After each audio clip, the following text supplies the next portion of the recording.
This is Mohammad Kamran और आज हम बात करेंगे पश्तून तारीख के हवाले से। चूंकि फेसबुक पे बहुत सारी वीडियोस हैं पश्तून तारीख के हवाले से, इनमें से एक शख्स जो है वो कभी हमें मिस्रियों के साथ मुंसलिक करता है तो कभी हमें और अरबों के साथ मुंसलिक करता है। तो उनकी वीडियोस बहुत सारी आती हैं और गालिबन उन्होंने मुझे मोटिवेट किया कि मैं भी थोड़ा सा रिसर्च करूं पश्तून तारीख के हवाले से, क्योंकि आम नजरिया तो हम सबको पता है, लेकिन इसमें से कौन सा नजरिया हकीकत के बहुत ज्यादा करीब है यह बहुत अहम है। जैसे कि बहुत से मुहक्किकीन ने अपने दावे पेश किए हैं, जैसे इनमें से एक दावा है कि पश्तून बनी इसराइल की नस्ल से हैं।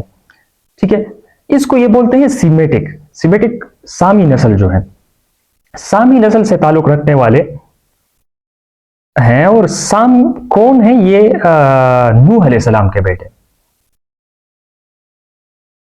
नूह अलैहिस्सलाम के बेटे हैं। तो नूह अलैहिस्सलाम के तूफान के बाद जो है वो फिर ये सिलसिला इब्राहिम अलैहिस्सलाम तक, फिर इसके बाद याकूब अलैहिस्सलाम तक आया। याकूब अलैहिस्सलाम का दूसरा नाम या लक़ब था इसराइल।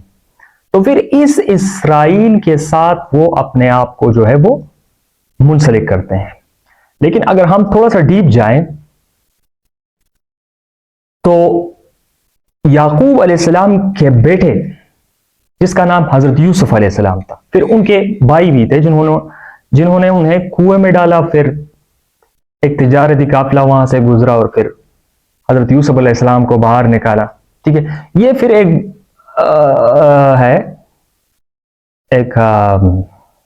बड़ी स्टोरी है, लेकिन इसमें से सबसे अहम बात यह है कि हजरत यूसुफ अलैहिस्सलाम का एक सौतेला भाई था जिसका नाम था यहूदा। यह वही यहूदा है जिससे यहूदियों की नस्ल बड़ी है। तिवरी यह है कि इन्हीं यहूदा की नस्ल में से पश्तून एक कबीला था। अब यह तिवरी कहां से आई? तो ये थियरी जो है ये आई है पश्तून और मुगल कॉन्फ्लिक्ट के नतीजे में। ये कैसे? देखें, आप लोगों को यह मालूम होना चाहिए कि पश्तून और मुगल के बीच में बहुत सारी लड़ाइयां लड़ी गई है। ठीक है, जैसे लोदी मुगल कॉन्फ्लिक्ट, ठीक है, फिर इसके बाद जो है वो सूरी मुगल कॉन्फ्लिक्ट, शेर शाह सूरी की बात कर रहा हूं जिन्होंने ये जीटी रोड बनाया था। फिर अब्दाली मुगल कॉन्फ्लिक्ट, फिर अब्दाली तो पूरे हिंदुस्तान पर काबिज रहा। बदकिस्मती यही कि मतलब उस टाइम जो है वो वेज ऑफ कम्युनिकेशन नहीं थे, मोबाइल नहीं था, टेलीफोन नहीं था, तो वो एक दूसरे के साथ कनेक्शन नहीं बना रहे थे। तो इस वजह से वो जितने भी उन्होंने इलाके कैप्चर किए थे वो तो जाया हो गए। ये इसी तरह होता है अलेक्जेंडर के साथ भी यही हुआ था, जो अलेक्जेंडर द ग्रेट है। उन्होंने भी वो भी दुनिया फतह करने निकला था, लेकिन वो इलाके बाद में फिर छोटी छोटी रियासतों में तकसीम हो गए। ठीक है, तो अहम बात यह है कि मुगल और पश्तूनों के बीच में बहुत सारी लड़ाइयां लड़ी गई। अब मुगलों ने एक काम किया, वो एक प्लान बनाया। प्लान यह था कि इस तरह इन पश्तूनों की तारीख को ऐसे बना दे कि ये उसकी तजलील हो। बात समझ रहे हैं ना? मतलब कि तारीख की रोशनी में उन्हें कैसे जलील करे। ठीक है, तो फिर उन्होंने कहानियां मशहूर की कि ये जो पश्तून लोग हैं ये पहाड़ी लोग हैं, गैर तहजीब याफ्ता लोग हैं। फिर इसी तरह की तारीखें लिखी गई। फिर उन्होंने ये बोला कि यार पश्तून जो है ये, कोई कहता है कि जिनों के औलाद हैं। फिर जहांगीर के दौर में मुगलों का एक पश्तून मिनिस्टर था जिसका नाम था खान जहान लोधी। खान जहान लोधी को यह महसूस हुआ कि हम तारीख की वजह से, हमारी जो गलत तारीख लिख की गई है उसकी वजह से जो है वो हमारी तजलील हो रही है, तो इस हवाले से कुछ करना चाहिए। तो उन्होंने क्या किया, वो क्योंकि उनके पास ओहदा था उस टाइम, तो उन्होंने ऐसा किया कि उन्होंने खैरात, जो अफगानिस्तान में, उस इलाके से एक हिस्टोरियन को ले लिया जिसका नाम था नेमतुल्ला खैरवी। नेमतुल्ला खैरवी ने फिर ये तारीख जो है, ये पश्तूनों की तारीख, इस पे थोड़ी बहुत तहकीक की और उसको लिखा। ठीक है, क्योंकि खान जहान ने उसको बोला कि यार थोड़ा सा आप कुछ करें, आप हिस्टोरियन हैं और आप जो है वो पश्तूनों के लिए एक ठोस तारीख लिखते हैं। ठीक है, तो उन्होंने एक किताब लिखी जिसका नाम था अफगानों का खजाना, यानी मखजन अफगाना। ये किताब उन्होंने लिखा। उन्होंने ये तारीख शुरू की सुलेमान इस्लाम के दौर से, कि उसके दौर में तालूत एक शख्स था। ठीक है, उनके दो बेटे थे, उनमें से एक बेटे का नाम था यर्मिया, और ये यर्मिया के बेटे का नाम जो है वो अफगाना है। फिर उस अफगाना से मंसूब ये फिर उन्होंने अटैच किया किसके साथ, पश्तूनों के साथ, के पश्तून उस अफगाना की नस्ल से। ठीक है, फिर इसमें कैस अब्दुल रशीद की बात आती है कि कैसे वो हुजूर सल्लल्लाहु अलैहि वसल्लम के दौर में फिर हुजूर सल्लल्लाहु अलैहि वसल्लम के पास गए। फिर उन्होंने, उसका पहले नाम था कैस और बाद में रसूलुल्लाह सल्लल्लाहु अलैहि वसल्लम ने उन्हें अब्दुल रशीद उसके साथ जो है वो अटैच किया, और फिर उन्हें एक लक़ब दिया जिसको हम बोलते हैं बथान। बथान वो लकड़ी है जिससे कश्ती जो है वो, कश्ती को सपोर्ट मिलता है। ठीक है, नीचे से कश्ती को सपोर्ट मिलता है तो उसको बोलते हैं बथान। ठीक है, फिर वो नाम जो है वो बिगड़ता बिगड़ता फिर यहां तक आया कि ये पठान बन गया।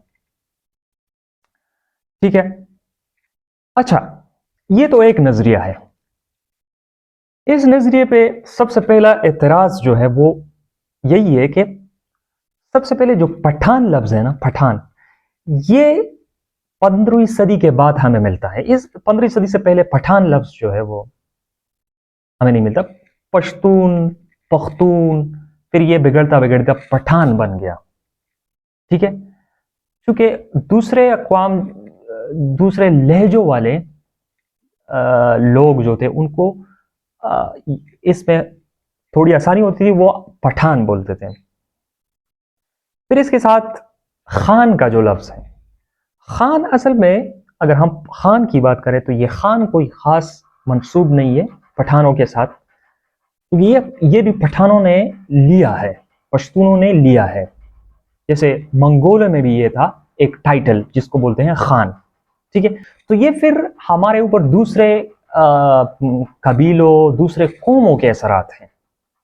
ठीक है, एक और बात जो डीएनए के ऊपर एक तहकीक के मुताबिक पठान जो है इसका बनी इसराइल के साथ कोई ताल्लुक नहीं है।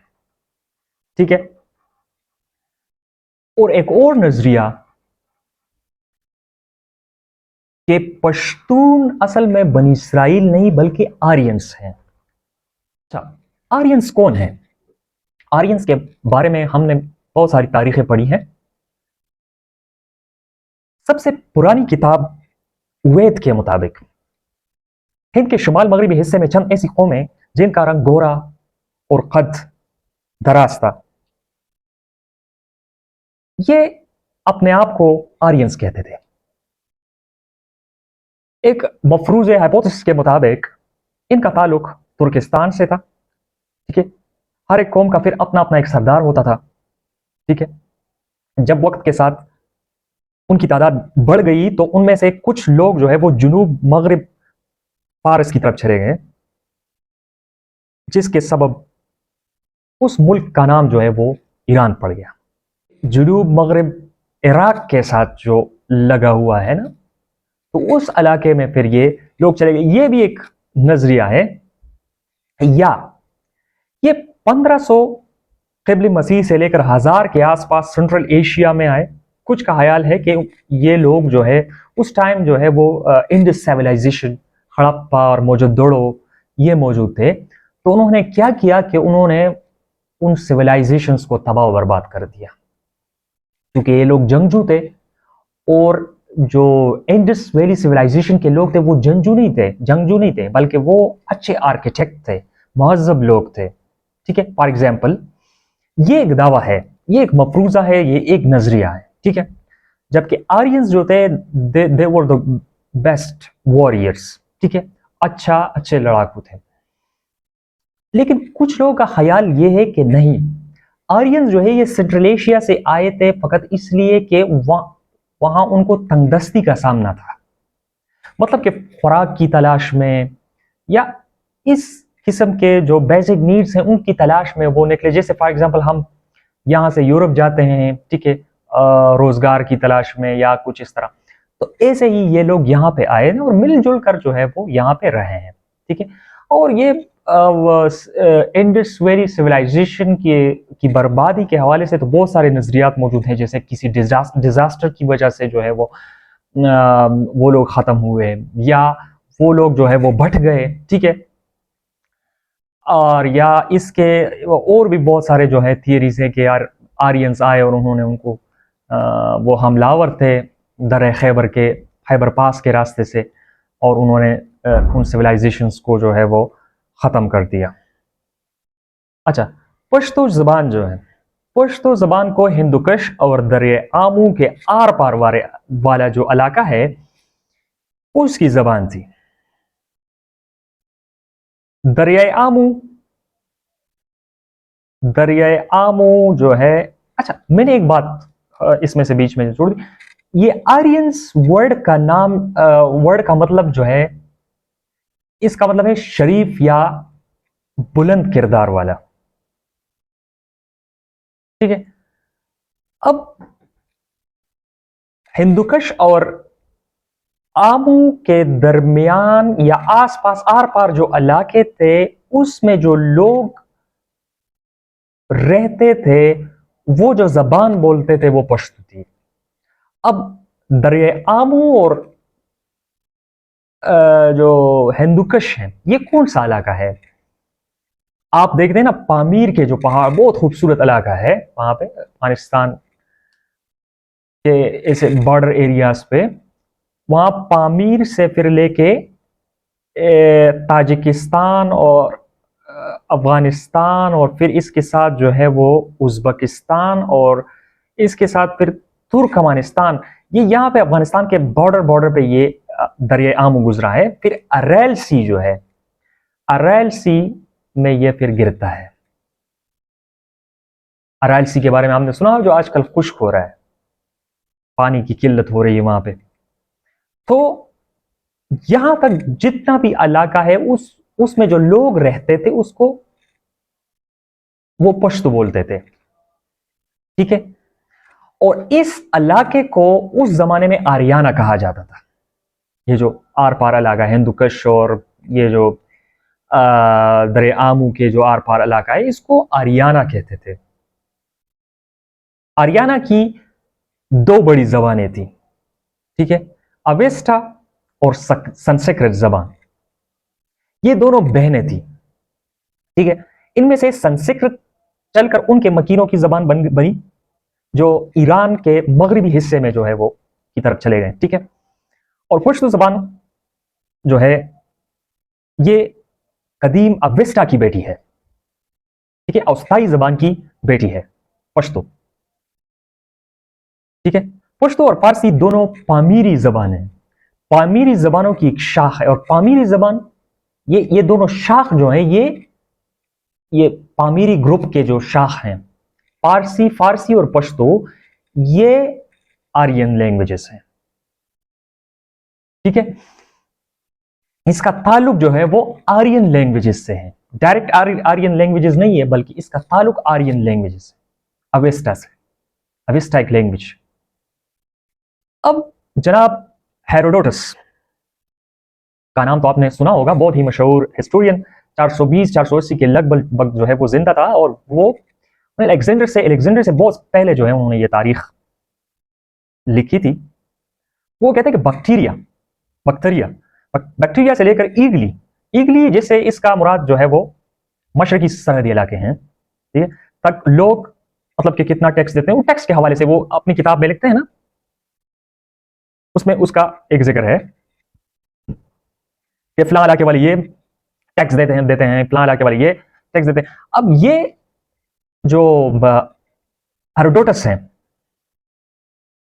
उन्होंने बैक्टीरिया, ये अफगानिस्तान और ये इलाके, इनको उस जमाने में बैक्टीरिया बोलते थे, ठीक है। तो इन्होंने बैक्टीरिया को एक खास सूबा करार दिया है, जैसे अपनी तहरीरों में, ठीक है। और इस टैक्स के बारे में उन्होंने बात की है कि लोग कितना टैक्स देते हैं, कितना गोल्ड देते हैं, ठीक है। लेकिन इससे ये बात वाज़ेह है कि कहां पे कौन से लोग, कौन से कबाइल आबाद हैं। उन्होंने यहां पक्तिका का जिक्र भी किया है, उन्होंने यहां अफरीदियों का भी जिक्र किया है। ये कुछ इस तरह लिखा है, एपेराइटी या कुछ इस तरह का एक लफ्ज उन्होंने यूज किया है, लेकिन ये फिर बिगड़ते बिगड़ते लोग कहते हैं कि ये अफरीदी इसका मतलब था, ठीक है। हेरोडोटस अपनी तीसरी किताब के 102 चैप्टर में लिखते हैं कि हिंद में ब्राह्मण के अलावा एक और कबीला भी है जो कि कैस्पटाइरस के शहर पक्तिका के इलाके से उसका ताल्लुक है, ठीक है। और कैस्पटाइरस लोग कहते हैं कि पेशावर है, पेशावर को पुराने जमाने में कैस्पटाइरस जो है उन्होंने इसका ये नाम लिया था। बहुत सारे नाम, पशकलावती और या कुछ इस तरह, पशकलावती, इस तरह के नाम भी हैं। पेशावर उस जमाने में गंधारा सिविलाइजेशन के दौर में ये दूसरे हिंदुस्तानियों के शिमाल में आबाद रहे और तकरीबन वही जिंदगी अपनाते हैं जो बैक्टीरियन की है, यानी अफगानिस्तान के लोग जो जिंदगी अपनाते हैं वही ये लोग भी वही जिंदगी गुजारते हैं, और ये ज्यादातर जंगजू हैं। हेरोडोटस के काम को तकरीबन 9 किताबों में जो है वो तकसीम किया गया, और फिर उनका जो तर्जुमा है वो ज्यादातर यूरोपीय जबानों में हुआ है, इटैलिक जबानों में जो है उसका तर्जुमा मौजूद है। आर्यन से पहले, क्योंकि आर्यन यहाँ पे नहीं आए थे, उस जमाने से पहले यहाँ पे हिंदुस्तान में आस्ट्रिक और दरावड़ तकरीबन एक ही जमाने में आए, मतलब वो लोग यहाँ पे रहते थे जिनका जमाना तकरीबन 5000 BC, ठीक है, परमिशन में।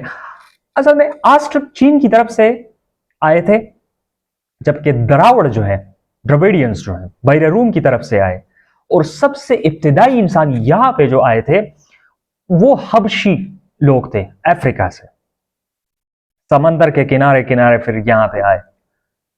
और ये उन लोगों का क्या सीन था, मजहब और ये सब, ठीक है, मतलब बाज देवी देवताओं के तस्वुरात और देवमालाई कहानियां इनके यहाँ बहुत ज्यादा मशहूर थी। फिर उन लोगों में एक सबसे मशहूर अहम बात जो है वो भी ये भी पाई जाती है, पांच सुपारी, लिबास में धोती, ये सारी द्राविड़ी अनासिर हैं।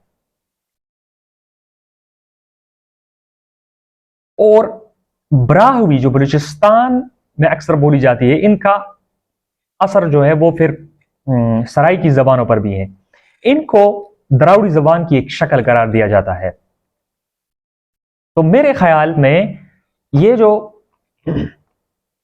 पंजाबी लोग हैं ये भी आर्यंस हैं, लेकिन इन पे ज्यादातर असर जो है वो द्राविड़ी भी है, चूंकि हम ये नहीं कह सकते कि कोई भी कौम एक बिल्कुल प्योर इंडिपेंडेंट है जो अपनी तरफ से उन्होंने एक जबान बनाई है, ठीक है, ये नहीं है, बल्कि कबाइल में, कौमों में बहुत सारे जो है वो बहुत सारी चीजें मिक्सअप हुई हैं, बहुत अल्फाज आए हैं। हमने भी, पठानों ने भी, पश्तूनों ने भी बहुत सारे अल्फाज जो है वो संस्कृत से भी लिए, प्राकृत से भी लिए, यहाँ पे अवेस्टा से भी लिए हैं, ठीक है। और हिंदको से भी बहुत सारे अल्फाज हमारे मौजूद हैं, ठीक है। तो इसके बाद जो है वो फारसी ज़बान का हमारे पश्तो पे काफ़ी ज़्यादा असर रहा है। और इसी तरह जो है वो पंजाबी लोगों के, पंजाबी ज़बान जो है ये, इसका जो ओरिजिन है ये प्राकृत से है, हमारे अवेस्टा से है। और औस्ताई ज़बान, दोनों ज़बानें जो है ये आरियाई हैं। और इन इन दोनों का जो है वो फिर जो कनेक्शन है, जो पेवर कनेक्शन है, वो थोड़ा सा डिफरेंट फिर आता है, लेकिन ज़बानें दोनों आरियाई हैं। अच्छा, आइए अब अवेस्टा की बात करते हैं, चूंकि ये, इससे हमारी पश्तो जो है वो ज्यादातर मौरिखीन इस बात पे मुत्तफिक हैं कि पश्तो जो है वो अवेस्टा से इसका एक बहुत ही गहरा ताल्लुक है। यानी पश्तो को अब अवेस्टा की बेटी करार दिया जाता है, जैसे फारसी को भी अवेस्टा की बेटी करार दिया जाता है। ये दोनों जबानें जो है ये अवेस्टा से हुए, ठीक है। अब ये अवेस्टा जबान जो है ये ज़ोरोस्ट्रियन यानी जरतश्त जो थे उनके पेशवाओं की तहरीरी जबान थी, एक सैक्रेड लैंग्वेज था। और जरतश्त अवेस्टा जबान को यहूदियों से भी कदीम मानते हैं, और कहा जाता है कि ईसा अलैहिस्सलाम की पैदाइश से बहुत, कोई तो कहता है कि 1000 साल पहले, कोई कहता है कि 2500 साल पहले जरतश्त जिंदा थे। और जरतश्त जो है, इसके बारे में यह भी कहा जाता है कि वो प्योर तौहीद पे चलते थे, अल्लाह एक है, खुदा एक है, ठीक है। उसका नजरिया, उसका अकीदा यही था, ठीक है। फिर जरतश्त जो है, जरतश्ती मजहब में यह बात है कि वो आसमान को भी सैक्रेड मानते हैं, जमीन को भी सैक्रेड मानते हैं, आग को भी सैक्रेड मानते हैं, मुकद्दस मानते हैं, ठीक है। तो उसके बारे में ये भी एक गुमान किया जाता है कि ये लोग जो थे अपने जो, हाँ, कोई फोदगी होती थी तो वो उनको ऐसे ही ऊपर जो है वो परिंदों के लिए मैयत को छोड़ दिया जाता था, क्योंकि उनके मुताबिक जो है वो ये चीज़ें जो है ये, जैसे ज़मीन, आसमान, ये उनके लिए बहुत सैक्रेड, ठीक है। और पठानों को, पश्तूनों को अग्नि आग, यानी आग, इस्लाम से पहले ये आग की परस्तिश करते हैं, ये भी गुमान किया जाता है। तो इससे अगर हम इसको कनेक्ट कर ले ज़ोरोस्ट्रिज्म के साथ, तो इससे भी हमें साफ पता चलता है, क्योंकि ज़ोरोस्ट्रिज्म में जो है आग को भी बहुत ज्यादा मुकद्दस माना जाता था। It was the light, like रोशनी, उम्मीद की जो है वो एक क्या कहते हैं, जहालत का खात्मा, ठीक है। तो रोशनी का फैलाव, चाहे वो एक क्या कहते हैं कि इसका एक लैटिन मीनिंग लेने चाह रहे हैं, या उसका एक मैनिफेस्ट मीनिंग लेना चाह रहे हैं, तो ये चीजें जो है ये इसमें ज़ोरोस्ट्रिज्म में थी। तो फिर इसके बाद जो है वो लोग ये समझने लगे कि जो जरतश लोग हैं ये आग की इबादत करते हैं। लेकिन ये बात थोड़ा सा यहाँ पे एक कंफ्यूजन है तारीख में, क्योंकि जरतश जो है वो आग की इबादत नहीं करते थे। जैसे हम काबा के सामने सजदा लगाते तो हम अल्लाह के सामने हैं, लेकिन काबा जाते हैं वहां, वैसे ही एक सिस्टम था जरतश्तियों में, ठीक है। फिर इसके पादरी लोग भी हैं, पादरी नहीं, पारसी, ठीक है। पारसी लोग जो है वो भी जरतश्त के खुद को जो है वो जरतश्त मानते। तो ये जो जरतश्त लोग हैं, तो उसका सिस्टम यही था कि वो आग के सामने आग को एक मोतबर या मुक़द्दस समझ के उसके सामने जो है वो इबादत करते थे। और इसका ये मतलब था कि हम एक पुरुमीद या उम्मीद की किरण के सामने जो है वो हम इबादत कर रहे हैं। ठीक है। फिर इसके बाद जो है वो यहाँ पे गंधारा सिविलाइजेशन का जो आगाज हुआ। ठीक है। तो गंधारा सिविलाइजेशन बुद्ध मत उसमें एक बहुत अहम मजहब, संस्कृत वहां की जो है वो सरकारी जबान थी। ठीक है।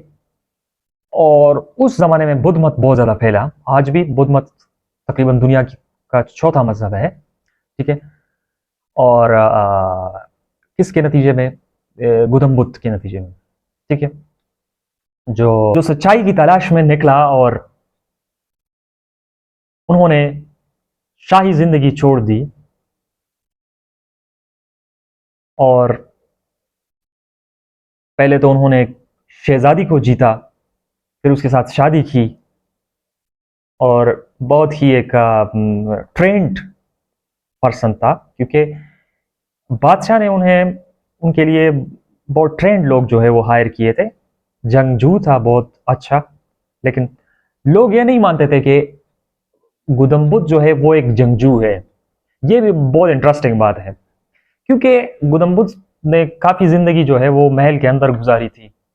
वजह ये थी कि यार एक दफा जो है वो बादशाह को ख्वाब आया और उस ख्वाब की ताबीर जो है ताबीर के लिए लोगों को बुलाया, और फिर वो लोग जो ताबीर बोलने वाले थे, ठीक है, वो उन लोगों ने बादशाह से कहा कि आपका बेटा या तो एक बहुत बड़ा बादशाह बनेगा, उसके कंट्रोल में बहुत ज्यादा इलाका आएगा, या ये जो है वो निकलेगा तलाश में, रियलिटी के, हकीकत के तलाश में, ये साधु बनेगा।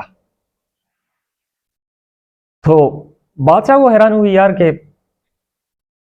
मैं ये नहीं चाह रहा कि मेरा बेटा साधु बने, क्योंकि उस जमाने में साधु को हकीर समझा जाता था। लेकिन फिर भी वो बादशाह ने उनके ऊपर जो है वो काफी लोगों को, पहरेदारों को बिठाया कि यार ये महल से बाहर ना निकले, कभी वो जिंदगी ना देखे जिसमें मुसीबतें हों, लेकिन उनके जहन में सवाल ना पैदा हो। लेकिन फिर भी वो चोरी छुप के निकल गया और उन्होंने देखा कि एक बूढ़ा ज़ईफ बंदा है, चल रहा है, क्यों ज़ईफ है, क्यों नहीं चल सकता, ये बंदा क्यों बीमार है, वो बंदा क्यों मरा हुआ है। तो ये उलझने जो हैं उनको लेकर फिर ये जंगल में आ गए, सबको छोड़कर, बीवी बच्चों को छोड़कर। एक बच्चा था उसका, को छोड़कर फिर ये रियलिटी की तलाश में निकल पड़े कि हकीकत क्या है। फिर उस गौतम बुद्ध से जो मजहब फैली है उसको बुद्ध मत बोलते हैं।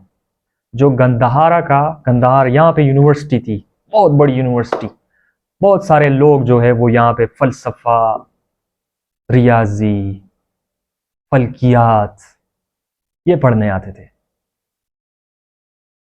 बाहर से।